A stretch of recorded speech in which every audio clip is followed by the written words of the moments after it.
কাজ হতো কি হতো না একবার চিন্তা করে দেখবেন। আল্লাহ হাফেজ। বাংলাদেশ জিন্দাবাদ। আরেকজন শ্রদ্ধ ব্যক্তিত্বের নাম বলতে ভুলে গেছেন, এখানে আমাদের মিলিটারির একজন শ্রদ্ধ স্যার আছেন, এই শ্রদ্ধ সালজার স্যার, অত্যন্ত বুদ্ধিজীবী একজন মিলিটারি ম্যান। আসলে মিলিটারিরা তো নগণ্য মানুষ আপনাদের কাছে। ওই God and soldiers, all men adore in times of danger, not before. Once things are righted, God is forgotten and soldiers are slighted. আমরা তো slighted এর দল।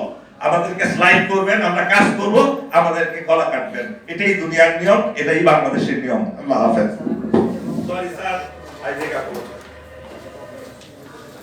ধন্যবাদ স্যার।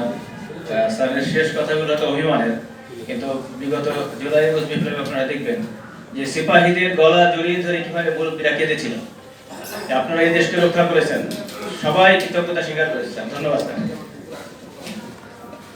এখন